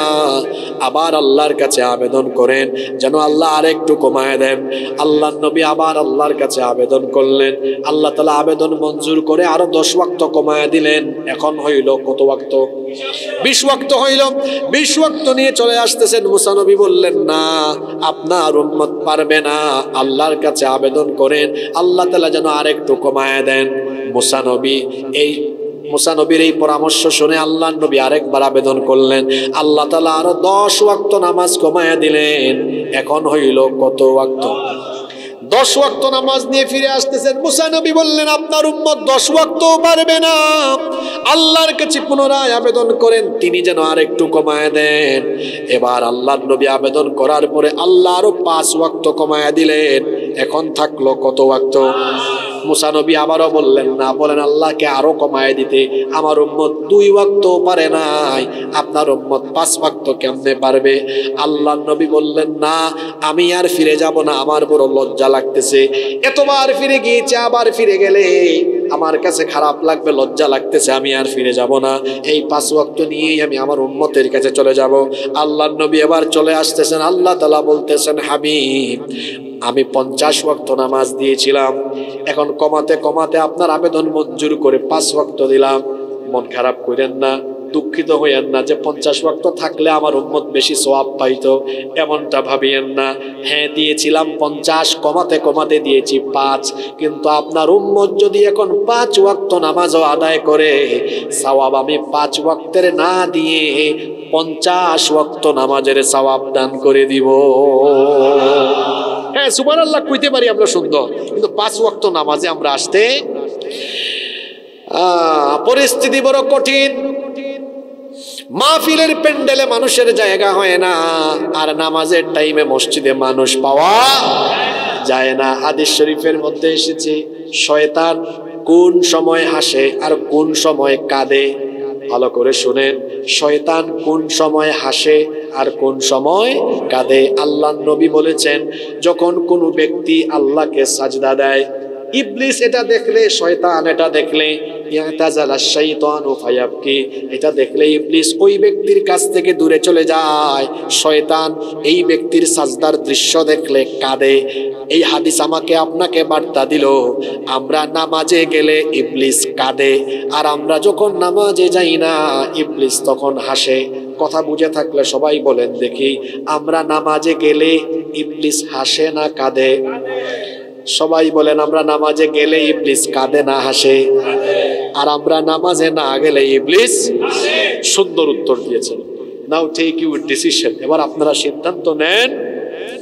এখন নামাজের টাইমে আপনারা ইবলিসকে হাসাবেন না কাঁদাবেন? এখন যারা চুপচাপ থাকলো, এরা কি ইবলিসের কাছ থেকে খেলাফতি নিয়েছে? তাহলে কথা বললেন না কেন? নামাজে গেলে ইবলিস কাঁদে, না গেলে ইবলিস হাসে। একজনে চুপ থাকবেন না, নইলে আরো কঠিন কথা বলবো। এখন বলেন দেখি, নামাজের টাইমে বেটা শয়তানকে আপনারা হাসাবেন না কাঁদাবেন? জোরে বলেন। কাঁদাইতে হইলে নামাজ ছাড়বেন না আদায় করবেন? আদায় করেন। ওই যে আমার জাতীয় কবি বলেছেন, ঘুমাইয়া কাজা করেছ ফজর, তখনও জাগনি যখন জোহর, হেলায় খেলায় কেটেছে আসর, মাগরিবের ওই শুনিয়া যান, এখনো জামাতে হওরে শামিল, এখনো এর সাথে আছে স্থান, বাজিছে দামামা বাদরে আমামা, শির উঁচু করে মুসলমান, দাওয়াত এসেছে নয়া জামানার, ভাঙা কেল্লায় ওরে নিশান। কি বাস্তবিক কথা তার কবিতার প্রতিটি লাইনে তিনি বলেছেন। ফজর কেমনে যায় তিনি বলছেন, ঘুমাইয়া কাজা করেছ ফজর। ওই যে আরেকজন সুন্দর লিখেছে, ফজরের ক্ষণ গেল পরনি নামাজ, জোহরে ও ডুবেছিলে নিয়ে শত কাজ, ফজরের ক্ষণ গেল পরনি নামাজ, জোহরে ও ডুবেছিলে নিয়ে শত কাজ, হেলায় খেলায় গেল আসরের কাল, মাগরিবেও পড়লে না নামাজির সাজ, ফজরের ক্ষণ গেল পরনি নামাজ, জোহরে ও ডুবেছিলে নিয়ে শত কাজ। এই যে ফজরের টাইমে ঘুমাইলেন, আপনি আসলেন না নামাজে, জোহরের নামাজের আগে আপনার জানাজা রেডি হওয়ার সম্ভাবনা আছে না নাই? কেমন করে ঘুমাও তুমি, কেমন করে ঘুমাও তুমি, ফজর করে কাজা, এমন তো হতে পারে জোহরে জানাজা। হতে পারে কি পারে না? নামাজ যে ছাড়েন, কেমনে ছাড়েন? আপনার মগজে কি শয়তান পেশাব করলো নাকি? এই হাদিস কি মাথায় ঢুকে না? আপনি নামাজে না গেলে শয়তান হাসে, আর গেলে শয়তান কাঁদে। তো নামাজে গেলে আল্লাহ খুশি হন, না গেলে শয়তান খুশি হয়। আপনি কি ডেইলি 5 বার নামাজে না গিয়ে শয়তানের গোলামি করে শয়তানকে খুশি করবেন, না ডেইলি আল্লাহর গোলামি করে আল্লাহকে খুশি করবেন? সবাই তো বললেন না, খুশি করব কাকে? তাহলে আজকে কি আমরা এখান থেকে সিদ্ধান্ত নিতে পারি আর কোনোদিন মরার আগে নামাজ ছাড়বো না? ইনশাআল্লাহ। মেরাজের সর্বশ্রেষ্ঠ, মেরাজের হাদিয়া কি? সবাই বললেন না, মেরাজের হাদিয়া কি? সবাই বলেন রোজা, হজ, যাকাত, সব বিধিবিধান দেওয়া হয়েছে দুনিয়ায়, একমাত্র নামাজ দেওয়া হয়েছে সাত আসমানের উপরে আল্লাহর সান্নিধ্যে নিয়ে। আল্লাহ তার হাবিবকে উম্মতের জন্য 5 ওয়াক্ত নামাজ গিফট করে দিয়েছেন। সুবহানাল্লাহ। কষ্ট হচ্ছে আপনাদের? এবার শুনেন মজার ঘটনা। এই আশ্চর্যজনক মহাবিস্ময়কর ঘটনাটি শেষ করে ফজরের আগে আল্লাহর নবী চলে আসছেন। আসার পরে পরের দিন আবু জাহেল আল্লাহ রসুলের কাছে আসছে। আল্লাহর নবী তো ডেইলি নতুন নতুন আয়াত সূরা নাজিল হয় আর তেলাওয়াত করে শোনান। তো আবু জাহেল এসে বলতেছে, মুহাম্মদ, আমরা বলি সাল্লাল্লাহু আলাইহি ওয়াসাল্লাম, তুমি তো প্রতিদিনই নতুন নতুন কথা শোনাও, আজকে কি কোনো নতুন সংবাদ আছে নাকি? আল্লাহ রসুল বললেন, আজকে আশ্চর্যজনক এক নতুন সংবাদ আছে। আবু জাহেল তো নড়ে চড়ে বসলো, আশ্চর্যজনক কি আবার? বললেন, আমি শুনবো, কি হয়েছে? আল্লাহর নবী তখন বললেন, এদিকে তাকান, খেয়াল করে শোনেন। আল্লাহর নবী তখন বললেন, আল্লাহর নবী তখন, এই বাচ্চারা, ও নো মাইত্য, কথা বলবেন না। আবু জাহাল বলতেছে, কি ঘটনা ঘটলো? আল্লাহর রসুল বললেন, আবু জাহাল, এই গত রাতে, শোনেন, এই গত রাতে আল্লাহ আমাকে মসজিদে হারাম থেকে মসজিদে আকসায় নিয়ে গেলেন। ওখান থেকে 7 আসমান পাড়ি দেওয়ায়া, সিদরাতুল মুনতাহা পাড়ি দেওয়ায়া আল্লাহ আমাকে তার সান্নিধ্যে নিয়ে গিয়েছেন। আপনারা সুবহানাল্লাহ পড়ছেন, কিন্তু আবু জাহাল সুবহানাল্লাহ পড়ে নাই। আবু জাহেল বলতেছে, হায় হায়, বলে কি?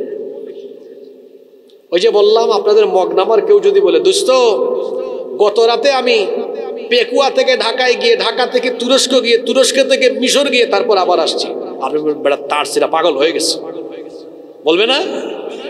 আল্লাহ রসুল বলেন, আবু জাহেল, গত রাতে আমি মক্কা থেকে ফিলিস্তিনের মসজিদে আকসা, ওখান থেকে 7 আসমান পাড়ি দিয়া, সিদরাতুল মুনতাহা পাড়ি দিয়ে আল্লাহর সান্নিধ্যে গিয়েছি। আবু জাহেল বলল, মুহাম্মদ, আমরা বলি সাল্লাল্লাহু আলাইহি ওয়াসাল্লাম, তুমি কি আজকে থেকে আবার সাংঘাতিক টাইপের পাগল হইলা না? সে বলল, মুহাম্মদ, আমরা বলি সাল্লাল্লাহু আলাইহি ওয়াসাল্লাম, তুমি যে কথাটা আমাকে এখন শোনালে, কোনো জোড়াতালি কিছুই দিব না, হুবহু এই ঘটনাকে আমি মক্কার সব মানুষের কাছে পৌঁছায় দিব। আল্লাহ রসুল চিন্তা করলেন, সবার কাছে যাইতে যাইতে বলতে বলতে আমার টাইম লাগবে, আমার কাম যদি সে করে আমারই তো লাভ। বলেন, অবশ্যই আবু জাহেল, তুমি এই কথা সবার কাছে গিয়ে বলবে। আবু জাহেল চিন্তা করলো, এই তো আজকে সুযোগ পাইলাম, এতদিন ধরে আমি বলতেছি সে পাগল, কেউ বিশ্বাস করে না, আজকে নিশ্চিত গোটা মক্কার মানুষ তাকে পাগল হিসাবে একসাথে স্বীকৃতি দিবে। সে চিন্তা করলো, একটা কাম করি, আগে কলিজার বন্ধুর সাথে একটা দুশ্মনী লাগাইয়া, এই চিন্তা করলো সবার কাছে যাব, পরে আবু বকরের কাছে যাব। আবু জাহেল মারছে দৌড়, গেছে কার কাছে? কথা বলেন না আপনারা, কার কাছে? আবু বকর রাদিয়াল্লাহু আনহুর কাছে গিয়ে বলতেছে, আবু বকর, কি খবর? তুমি কি জানো তোমার বন্ধু আমাকে কি বলেছে? আবু বকর রাদিয়াল্লাহু আনহু বললেন, আবু জাহেল, কি হয়েছে বলো, আমার বন্ধু কি বলেছেন, আমার রাসূল কি বলেছেন বলো। সে বলল, রাসূল যা বললেন, আবু জাহেল ঠিক এই কথাটা আবু বকরকে রাদিয়াল্লাহু আনহুকে বলেছেন। আবু জাহেল ভাবছিল, আজকে আবু বকর সাংঘাতিক ফায়ার হবেন, ফায়ার হয়ে আল্লাহর নবীর উপর ঈমান ফিরাই আনবেন। কিন্তু ঘটনা ঘটলো উল্টা। আবু বকর খুব মন দিয়ে শুনলেন, শোনার পরে বলতেছেন, আচ্ছা আবু জাহাল, কি ভাই, আচ্ছা আবু জাহাল, তুমি যে আমাকে ঘটনাটা শুনিয়েছো, রসুল কি একদম হুবহু এরকম বলেছেন? আবু জাহেল খুব খুশি, মনে হয় আমার টুপ ঢিলছে, কয় অবশ্যই হুবহু এরকম বলেছেন। আবু বকর রাদিয়াল্লাহু আনহু এবার বললেন, যদি রসুল হুবহু এভাবে বলেন, শোনো আবু জাহেল, একটা কথাও মিথ্যা না, সব সত্য, আমি বিশ্বাস করি আল্লাহ তার রসুলকে মেরাজে নিয়েছেন। আবু জাহেল চিন্তা করো, দেখছো কারবা, আসলাম ভেজাল লাগাইতে, ঘটে গেছে এখন উল্টাটা। তাড়াতাড়ি করে আবু বকর রাদিয়াল্লাহু আনহু গিয়েছেন নবীজির কাছে। নবীজির কাছে গিয়েছেন, নবীজি বললেন, কি ব্যাপার আবু বকর, এত তাড়াহুড়া করে আসতেছো, কিছু শুনছো নাকি? আবু বকর রাদিয়াল্লাহু আনহু বললেন, আবু জেহেল সব আমাকে বলে ফেলেছে। আল্লাহ রাসূল বললেন, আবু জাহালের কাছ থেকে শোনার পরে তোমার কি মনে হয়? আবু বকর রাদিয়াল্লাহু আনহু বললেন, কোনো সন্দেহ নাই, শুধু আপনাকে জানাতে এসেছি এই ঘটনা সত্য, আমি এই ঘটনার উপর ঈমান আনলাম। আল্লাহর রাসূল শুনে বললেন, আবু বকর তুমি তো আবু বকর নও, তুমি আজকে থেকে আবু বকর সিদ্দিক। সুবহানাল্লাহ। সেই দিন থেকে আবু বকর রাদিয়াল্লাহু আনহুর নামের সাথে আরো একটা শব্দ জোড়া হলো, নামটা কি? সিদ্দিক। আবু জাহাল কামটা করলো কি? গোটা মক্কার মানুষের কাছে গিয়ে এটা বলতেছে, মানে পয়সা ছাড়া চাকর আর কি, সবার কাছে পৌঁছায় দিতেছে। সবাই শুনে তো অবাক, সবাই রসুলের কাছে আসছে। কষ্ট হচ্ছে আপনাদের? রসুলের কাছে এসে বলতেছে, তারা এসে বলল মুহাম্মদ আর আমরা বলি সাল্লাল্লাহু আলাইহি ওয়াসাল্লাম, আমরা আবু জাহালের কাছ থেকে যা শুনলাম এটা কি সত্যি? আল্লাহ রাসূল বললেন, হ্যাঁ সত্যি। তারা বলল, এটা কি করে সম্ভব? তুমি কি আমাদেরকে বোকা পেয়েছো? তুমি কি জানো না আমাদের কুরাইশ বংশে বড় বড় ব্যবসায়ী আছেন? তুমি কি জানো না মুহাম্মদ, আমরা বলি সাল্লাল্লাহু আলাইহি ওয়াসাল্লাম, তুমি কি জানো না আমাদের মক্কার ব্যবসায়ীরা যখন মক্কা থেকে ফিলিস্তিনে কোনো ব্যবসায়ী কাফেলা নিয়ে যান, দ্রুতগামী ঘোড়ায় চড়ে গেলেও তাদের যাইতে সময় লাগে 1 মাস, ফিরে আসতে সময় লাগে আরো, কথা বুঝতেছেন? তারা যুক্তি দিচ্ছে আমাদের ব্যবসায়ীরা যাইতে লাগে 1 মাস, আসতে লাগে। তুমি কি আশ্চর্য কথা বলতেছো? তুমি নাকি গত রাতে, তাও পুরা রাতে না, রাতের অল্প একটু সময়ের ভেতরে তুমি নাকি মসজিদে হারাম থেকে মসজিদে আকসা, এতটুকুও না, তুমি বলতেছো এরপরে 7 আসমান ভেদ করে সিদরাতুল মুনতাহা ফালায়া একদম আল্লাহ তাআলার সান্নিধ্যে গিয়েছো। এটা কি করে সম্ভব? হ্যাঁ, ঊর্ধ্বাকাশ বাদ মসজিদে হারাম থেকে মসজিদে আকসায় আসতে হতো যাইতে লাগে 1 মাস, আসতে লাগে 1 মাস। আমরা এটা বিশ্বাস করি না, তুমি যাও নাই, মিথ্যা বলতেছো। আল্লাহ রাসূল বললেন, না, আল্লাহ আমাকে নিয়েছেন, কারণ আমাদের কাছে যাওয়া সম্ভব, আল্লাহর কাছে তা, জোরে বলেন, আমাদের কাছে যাওয়া সম্ভব, আল্লাহর কাছে তা সম্ভব। তারা বলল, ঠিক আছে আমরা বিশ্বাস করব, তুমি বলো তো দেখি, তুমি যে বলতেছো গেছো গত রাতে, বলো মসজিদে আকসার জানালা কয়টা, দরজা কয়টা? আল্লাহ রাসূল কি দরজা জানালা গুনতে গিয়েছেন না আল্লাহর নিদর্শন দেখতে গিয়েছেন? কথা বলেন। আমাদের মধ্যে কিছু মানুষ আছে মসজিদে নামাজেও যায়, আবার অন্য কামেও যায়। একবার 2 দুস্থ মসজিদে নামাজ পড়ে বের হয়েছে, এক দুস্থ আরেক দুস্থকে বলে, দুস্থ দেখছো কারবার? কয় কি হয়েছে? কয় এই মসজিদে 103টা ফ্যান আছে। সে বলতেছে, দুস্থ তুই গুনলি কেমনে? কয় হুজুর হুজুরের কাম করছে, আমার কাম আমি করছি। হুজুর তিলাওয়াত করছে, লম্বা তেলাওয়াত, শেষ হয় না, আমি কি করব? অনেকে আছে আবার ওয়াজ শুনে বাড়ি গেলে ভাবি বলে, কি ওয়াজ শুনছো? কয় আল্লাহই জানে, ভুলে গেছি সব। হ্যাঁ, কয় ওয়াজ কি হয়েছে জানি না, কিন্তু এই মাহফিলে 2টা চেয়ার ছিল আর দেখছি বাতি ছিল 70টা। কেউ বাতি গুনে, কেউ মসজিদে গিয়ে ফ্যান গুনে, আর কেউ নামাজ আদায় করে ওয়াজ শুনে, ঠিক না? আল্লাহর রসুলকে জিজ্ঞেস করতেছে মসজিদে আকসার দরজা কয়টা, জানালা কয়টা? রসুল কি এত কিছু খেয়াল করেছেন? মানে ওরা ভাবছে আমরা তো গেছি, আমাদের ব্যবসায়ীরা গিয়েছে, আমরা জানি, সে যদি সত্যিই যায় তো এখন কি হবে? ধরা খাবে। আল্লাহ রসুল চুপ, কোনো কথা বলেন না। আল্লাহ তাআলা বললেন, নবী চুপ হয়ে যাবেন কেন? আপনি চিন্তা করেন না, আমি আল্লাহ আপনার চোখের সামনে মসজিদে আকসা তুলে ধরছি, দেখে দেখে সব বলে দেন। এরা বলছে দরজা জানালা কয়টা? রসুল দরজা জানালা তো বললেন, এমনকি কোন দেয়ালে কয়টা ইট আর পাথর তা সহ বর্ণনা দিয়ে দিলেন। কাফিররা আশ্চর্য, কিরে আশ্চর্য, আসলে তো সব সঠিক বলতেছে, কিন্তু এটা হইল কেমনে? ওই যে কাফেরদের অন্তরে জং ধরা, মরিচা লাগানো, খতামাল্লাহু আলা, সব উত্তর দেওয়ার পরেও বলে, না আমরা বিশ্বাস করি না, আমরা ঈমান আনবো না, আমরা ঈমান। আজকে আলোচনার শুরুতে বলছিলাম না, এই শব্দ শুরু হয়েছে, এই আয়াত শুরু হয়েছে একটা শব্দ দিয়ে। শব্দটা কি? সবাই বললেন না, শব্দটা কি? এই বিজ্ঞানের যুগেও এটা অনেকের কাছে অবিশ্বাস্য হতে পারে। হুজুর এই যে আপনি এখানে 1.5 ঘন্টা ওয়াজ কইরা সময়টা নষ্ট করলেন, আজগুবি একটা কিচ্ছা বলে গেলেন, অযৌক্তিক কথা, কিভাবে সম্ভব এটা বলেন তো? যে মসজিদে হারাম থেকে, মানে এভাবে যদি বলি সৌদি আরব থেকে ফিলিস্তিন, ওখান থেকে 7 আসমান, এত সোজা? আপনি কি মানুষকে চাপাবাজি করে গেলেন? এখন বিজ্ঞানের যুগ, আমরা বিজ্ঞান মনস্ক, কি বলেন আপনি এগুলা? এটা অসম্ভব। আসেন ভাই, আপনার কাছে যা অসম্ভব আল্লাহর কাছে তা। হ্যাঁ, আপনি ভাবতে পারেন যে হুজুর আমরা তো পৃথিবীতে বাস করি, পৃথিবী একটা ছোট্ট গ্রহ, আমাদের সৌরজগতেরই একটা গ্রহ, আমাদের সৌরজগতের সেন্টারে আছে সূর্য। সূর্য এই সূর্য হলো পৃথিবীর চাইতে 13 লক্ষ গুণ বড়। মানে সূর্যের ভেতরে পৃথিবীর মতো 13 লক্ষ পৃথিবী ঢুকায় দেওয়া যাবে। সুবহানাল্লাহ পড়বেন না? এই যে লাইট, এগুলোর পাওয়ার কত আমি জানি না, হয়তো আমি ধরলাম 50 বা 100 ইউনিট এরকম হবে তো, তাই না? 50 বা 100 ইউনিট। আচ্ছা, এখানে এই প্যান্ডেলের বাইরে বাকি অংশটা আলোকিত হয় নাই, এই লাইট দিয়ে এইগুলো আলোকিত হয়েছে। গোটা পৃথিবীকে আলোকিত করে কয়টা লাইট? সানলাইট, সূর্য। এই সূর্যের পাওয়ার কত? বর্তমান বিজ্ঞানীরা গবেষণা করে বলেছেন সূর্যের তাপমাত্রা হলো, টেম্পারেচার হলো 1,40,00,000 সেন্টিগ্রেড।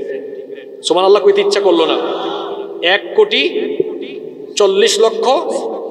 সবাই বলেন 1,40,00,000। এই যে আমার মোবাইলে টেম্পারেচার শো করছে কত ডিগ্রি? 18 ডিগ্রি। আচ্ছা, তো সূর্যের কাছে আসে কত? কথা বলেন। 1,40,00,000 সেন্টিগ্রেড। দিনের বেলা ছিল 28 ডিগ্রি, আসে 1,40,00,000। পাইছেন কত? 28। পুরাটা পাইলেন না কেন? সূর্য হলো পৃথিবী থেকে 15 কোটি কিলোমিটার দূরে, তাও সরাসরি হিট সূর্য দুনিয়ায় করতে পারে না।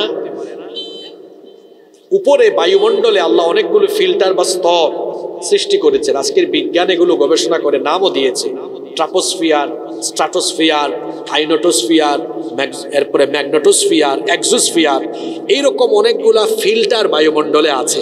সূর্যের আলো এসে ওখানে বাধাপ্রাপ্ত হয়, সূর্যের আলোটা ওখানে পিউরিফাই হয়ে যতটুকু আলো দুনিয়ায় আসলে মানুষ, জীবজন্তু, গাছপালা, উদ্ভিদ বেঁচে থাকবে, ফিল্টারিং করে করে আল্লাহ ঠিক ততটুকু আলো দুনিয়াতে পাঠান। সুবহানাল্লাহ। পুরাটা আসলে আমরা থাকতাম না, সব জ্বলে যাইতো? আচ্ছা, আপনি মেরাজের ঘটনাকে অস্বীকার করতে পারবেন এই দৃষ্টিকোণ থেকে। আচ্ছা, এই যে আগুন, মোমবাতির আগুন কত ডিগ্রি জানেন আপনারা? বিজ্ঞানীরা বলছেন 1000 ডিগ্রি। কত ডিগ্রি? সবাই কথা বলবেন, তাহলে ভালো লাগবে। মোমবাতির আগুন কত ডিগ্রি? 1000 ডিগ্রি। ওই যে কেরোসিন দিয়ে কুপি বাতি জ্বালায় না, কুপি, আপনারা এটাকে কি বলেন? চেরাগ জ্বালায়। কুপি কেরোসিন দিয়ে যেটা জ্বালায় ওইটা হলো 1300 ডিগ্রি। মোমবাতি 1000 আর চেরাগ বাতি 1300। আর লোহাকে যে আগুনে পুরানো হয়, গলানো হয়, লোহা আগুনে দিলে লোহা কি হয়? গলে যায়। ওই আগুনের তাপমাত্রা হলো 1538 ডিগ্রি। 1500। লোহাও কি হয়? গলে যায়। আপনি বিজ্ঞানের দোহাই দিয়ে বলবেন হুজুর 1538 ডিগ্রি তাপমাত্রায় লোহা গলে, আর আমাদের বিজ্ঞান বলে সূর্য 1,40,00,000 সেন্টিগ্রেড। কোথায় লোহা 1538, মানে 1538 ডিগ্রিতেই শেষ, লোহা গলে যায়। আর সূর্য হচ্ছে 1,40,00,000 সেন্টিগ্রেড। এত তাপমাত্রায় মানুষ তো যাওয়ার কথা না, ওখানে যাওয়ার আগেই তো জ্বলে পুড়ে ছাই হয়ে যাবে। আপনি বলতেছেন মেরাজের রাতে রসুলকে আল্লাহ মসজিদে হারাম থেকে মসজিদে আকসা, ওখান থেকে আবার এই গ্রহ পাস হয়ে আমাদের সৌরজগতের সেন্টার সূর্য, শুধু সূর্য না, সূর্যের চাইতে বড় বড় বস্তু সৃষ্টি মহাশূন্যে আছে না নাই? এই যে সন্ধ্যার পরে আকাশে তারা দেখলেন, এক একটা তারা হলো, যে সূর্য পৃথিবীর চেয়ে 13 লক্ষ গুণ বড়, এক একটা তারকা হলো সূর্যের চাইতে আরো হাজার হাজার কোটি গুণ বড়। এই তারকার চাইতে বড় কিছু মহাশূন্যে নাই? আছে। সেটা কি? ব্ল্যাক হোল, অন্ধকূপ। যখন এই তারকাগুলো ঘুরতে ঘুরতে এই ব্ল্যাক হোলে যায়, ছোট্ট বাচ্চা যেমন চকলেট চুষে খেয়ে ফেলে, ব্ল্যাক হোলও এই সূর্যের চাইতে হাজার হাজার কোটি গুণ বড় তারকাকে গিলে তার পেটের ভেতর ঢুকায়। সুবহানাল্লাহ। এই ব্ল্যাক হোলের কথা আল্লাহ কোরআনে কারিমে বলেছেন ফালা উকসিমু বিমাওয়াকিন নুজুম, শপথ ওই জায়গা। আর শব্দ চয়নের নমুনা দেখেন না আপনারা, আম মানুষ বুঝবেন না, হুজুররা বুঝবে এটা। মাওকিআ এক বচন, বহু বচনে হলো মাওয়াকিআ। নজম এক বচন, বহু বচনে হলো নুজুম। একটা দুইটা নক্ষত্র না, আল্লাহ বলতেছেন শপথ কসম ওই জায়গার যেখানে নক্ষত্র সমূহ এসে খসে খসে পড়ে যায়। সুবহানাল্লাহ। আপনি বলবেন হুজুর কি কিচ্ছা শুনাইলেন বলেন তো? মসজিদে হারাম থেকে মসজিদে আকসা, তারপর বলতেছেন এই যে সূর্য 1538 ডিগ্রি তাপমাত্রায় লোহা গলে, তো সূর্য 1,40,00,000 সেন্টিগ্রেড, এত হিট এত তাপমাত্রা, তার চেয়ে আরো বড় বড় বস্তু নক্ষত্র আছে। প্রথম আসমানের মহাশূন্য, এরপরে প্রথম আসমান। আমাদের বিজ্ঞান তো প্রথম আসমানের নিচের মহাশূন্যের অল্প একটু জায়গা পর্যন্ত গবেষণা চালাতে পেরেছে, বাকি অংশ সম্পর্কে তারা এখনো জানেও। আপনি বলতেছেন প্রথম আসমান, দ্বিতীয় আসমান, তৃতীয়, চতুর্থ, পঞ্চম, ষষ্ঠ, সপ্তম, সিদরাতুল মুনতাহা, তারপরে আল্লাহর দরবারে আল্লাহর নবী গিয়েছেন। অসম্ভব, আমরা এটা মানি না।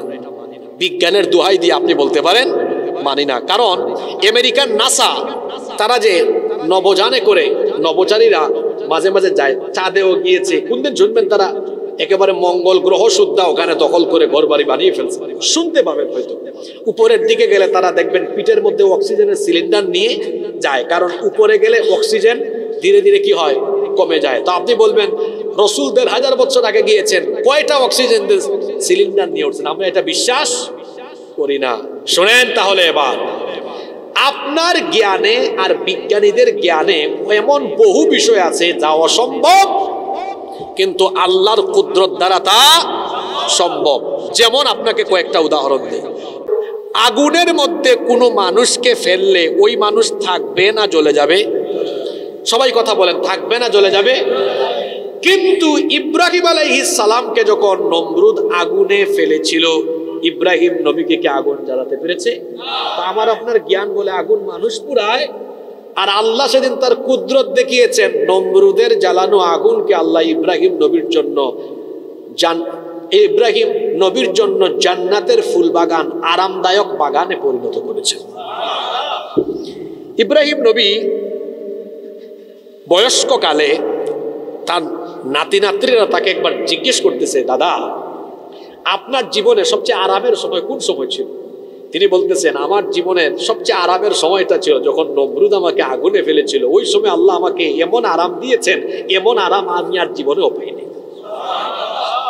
তাহলে আমাদের জ্ঞান, বিজ্ঞানের জ্ঞান, সবার জ্ঞানে বলে আগুনে মানুষ পুরায়, আর আল্লাহর কুদরত দেখায়। আল্লাহর হুকুম থাকলে আগুন মানুষকেও বাঁচায়। সুবহানাল্লাহ। সাগরের মধ্যে, সাগরের তলদেশে 40 দিন কোনো মানুষ থাকলে আমাদের জ্ঞান বলে বাঁচবে না মরবে? মরবে। আমাদের জ্ঞান বলে তিমি মাছ খাইয়া শেষ করে ফেলবে। আর আল্লাহর কুদরত বলে আমি ইচ্ছা করলে আমার নবী ইউনুসকে 1 দিন 2 দিন না 40 দিন সাগরের তলে মাছের পেটের ভেতরে, মানুষ রিজিকও দেয় নাই, কিন্তু আমি সেখানে তাকে বাঁচিয়ে রেখেছি। সুবহানাল্লাহ। তো যে আল্লাহ ইব্রাহিম নবীকে আগুন থেকে তার কুদরত দিয়ে বাঁচাতে পারেন, যে আল্লাহ ইউনুস নবীকে 40 দিন সাগরের তলে মাছের পেটে বাঁচায় রাখতে পারেন, সেই আল্লাহর কি এই কুদরত নাই? তার নবীকে 7 আসমান পাড়ি দেওয়ায়া, সিদরাতুল মুনতাহা পাড়ি দেওয়ায়া তার কাছে নেওয়ার কুদরত কি আমার আল্লাহর নাই? জোরে বলেন, আছে না নাই? আপনি বিজ্ঞান দিয়ে সব কিছু প্রমাণ করতে পারবেন? এটা হলো ঈমানের বিষয়। এই জন্য আল্লাহ শব্দটা শুরু করেছেন, আয়াতটা শুরু করেছেন কোন শব্দ দিয়ে? কারণ ঘটনাটা স্বাভাবিক না, এই ঘটনাটাই হলো অস্বাভাবিক এবং আশ্চর্যজনক ঘটনা। এই জন্য আল্লাহ তাআলা শব্দটা শুরু করেছেন এইভাবে, আয়াতটা শুরু করেছেন এইভাবে। পড়েন আমার সাথে, সুবহানাল্লাযী আসরা বিআবদিহি লাইলাম মিনাল মাসজিদিল হারামি ইলাল মাসজিদিল আকসা। সুবহান, সেই সত্তা। ঘটনাটা আশ্চর্যজনক, কারণ ওই 1500 বছর আগে মসজিদে হারাম থেকে মসজিদে আকসায় ঘুরায় করে যাইতে লাগতো কয় মাস? 1 মাস। আসতে লাগতো 1 মাস। কিন্তু ঘটনাটা আশ্চর্যজনক, এজন্য আল্লাহ সুবহান দিয়ে শুরু করে বলেছেন আমি চাইলে সেটা অল্প সময়েও সম্ভব। সম্ভব না? আপনি আরেকটা প্রশ্ন, আরেকটা সন্দেহ উত্থাপন করতে পারেন, হুজুর আচ্ছা মেনে নিলাম আল্লাহ তার নবীকে নিয়েছেন, কিন্তু রাতের কিছু অংশে হইল কেমনে? যদি 2-3 রাতে হইতো তাও মনকে বুঝ দিতাম আল্লাহ নিয়েছেন, এত কম টাইমে হইল কেমনে? আচ্ছা, বাংলাদেশের বর্তমান প্রধান উপদেষ্টা নাম কি? ডক্টর। আচ্ছা, রাষ্ট্রপতি বা প্রধান উপদেষ্টা যদি এই পেকুয়াতে এখন আসেন, এখন বলেন তো সাধারণ মানুষ কি চাইলেও আর ওই রাস্তাঘাটে গিয়ে উনি যে রাস্তা দিয়ে ঢুকবেন হাঁটতে পারবেন? চলাচল চালু না বন্ধ? জোরে বলেন, চালু না বন্ধ? আপনারা মানুষ হইয়া যদি একজন ভিআইপি সিআইপির আগমনে সব বন্ধ করে রাখেন, গোটা সৃষ্টি জগতের সবচেয়ে মহামূল্যবান সৃষ্টির সেরা হলেন মুহাম্মাদুর রাসূলুল্লাহ সাল্লাল্লাহু আলাইহি সাল্লাম। আল্লাহ তার বন্ধুকে তার কাছে নেবেন। আল্লাহর যদি ইচ্ছা হয় আমি সব কিছুকে আমার হাবিব আসা পর্যন্ত একদম জায়গায় রেখে দিব। আল্লাহর ইচ্ছায় সম্ভব কি সম্ভব না? সম্ভব কি সম্ভব না? কোন যুক্তিতে আপনি এটাকে অবৈজ্ঞানিক অবাস্তব বলবেন? আসলে ওই মক্কার কাফিরদের মতো যদি অন্তরে জং ধরা থাকে তাহলে ওই ব্যক্তি বেঈমান হবে, কিন্তু যার অন্তরে ঈমান আছে সে এই ঘটনাকে বিশ্বাস করে ঈমান এনে এখান থেকে শিক্ষা নেবে। আমরা এই ঘটনার উপর ঈমান এনেছি না আনি নাই? জোরে বলেন, আনছি না আনি নাই? এবার এই কিচ্ছা শোনাইয়া আপনাদেরকে ছুটি দেওয়া আমার উদ্দেশ্য নয়। এবার আপনারা কি আমাকে আরো কয়েক মিনিট সময় দিতে পারবেন? এই মহাবিস্ময়কর ঘটনা থেকে আমাদের জন্য কি শিক্ষা রয়েছে, কয়েকটা শিক্ষা আমরা শুনবো, এরপরে মোনাজাত করে উঠবো ইনশাআল্লাহ। 1 নাম্বার শিক্ষা, এখন প্রমাণ হবে কেউ ওয়াজ মন দিয়ে শুনছে।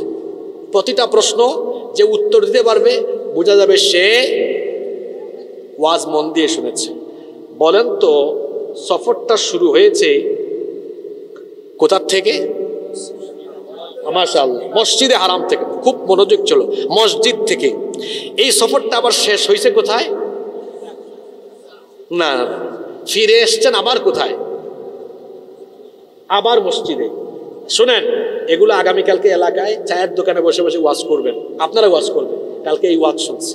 তাহলে মেরাজের 1 নম্বর শিক্ষা হলো ঘটনাটা শুরু হয়েছিল মসজিদ থেকে, শেষ হয়েছে আবার এসে। আমার সাথে সবাই বলেন, শুরু হয়েছে কোথ থেকে? মসজিদ থেকে, শেষ হয়েছে। তাইলে মেরাজের 1 নম্বর শিক্ষা হলো আমাদেরও, আমরা বালেগ হওয়ার পর থেকে আমাদের পুরা জীবনে সম্পর্ক জীবনের শুরু থেকে শেষ পর্যন্ত থাকবে কিসের সাথে? ফায়দা কি হবে? মসজিদের সাথে থাকলে ফায়দা, আগে ফায়দার কথা শুনতে হবে না, কারণ মানুষ লাভ ছাড়া কোনো দিকে আগাইতে।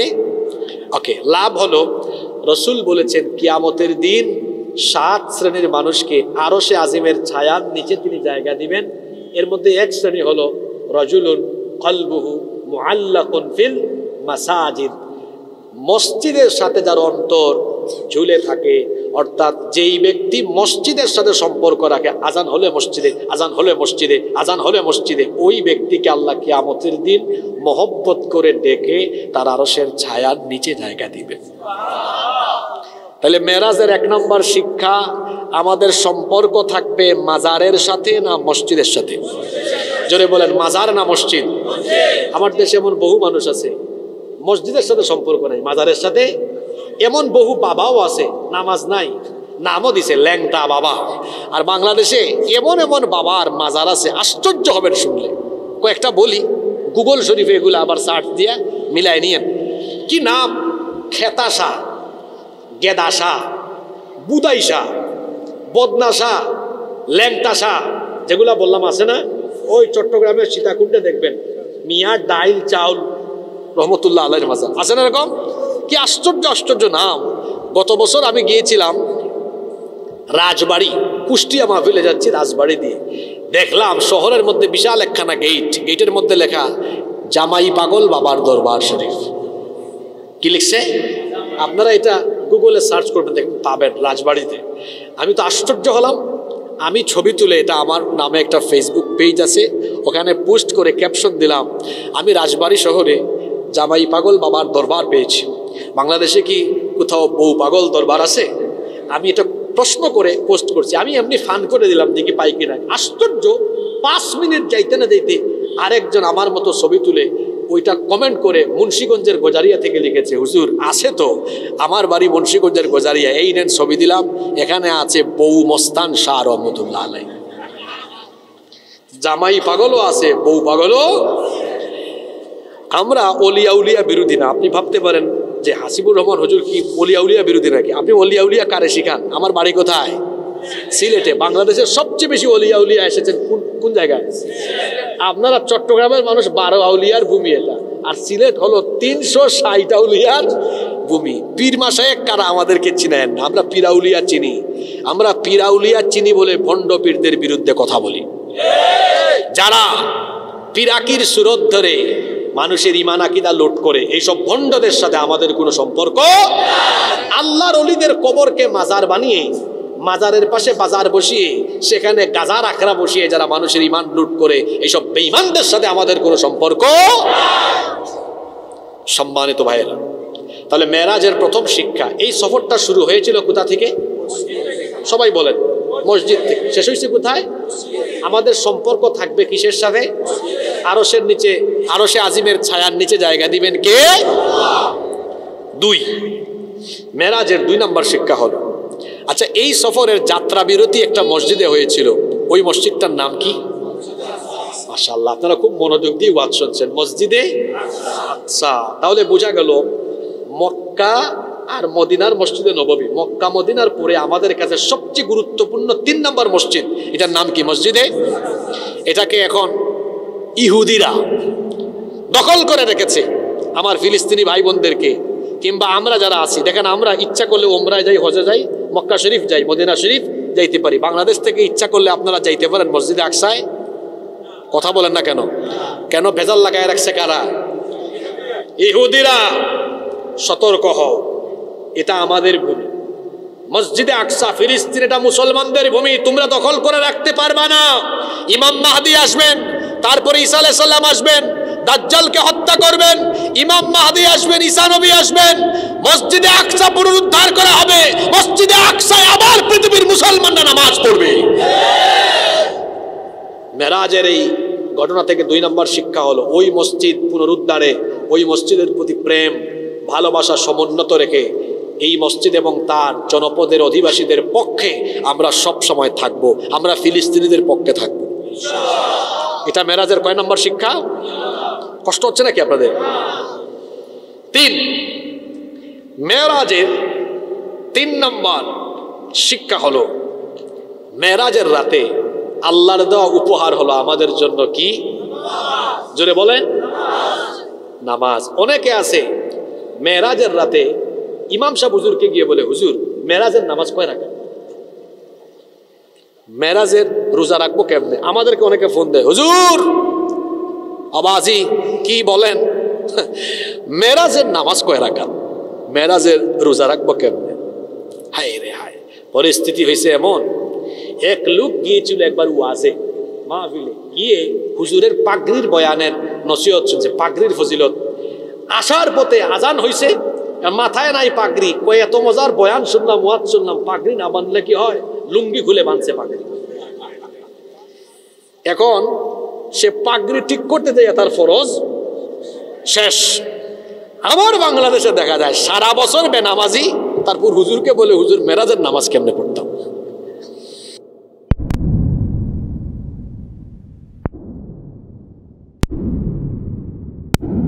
মেরাজের মূল শিক্ষা। এখন বলে, হুজুর মেরাজের নামাজ কয় রাকাত?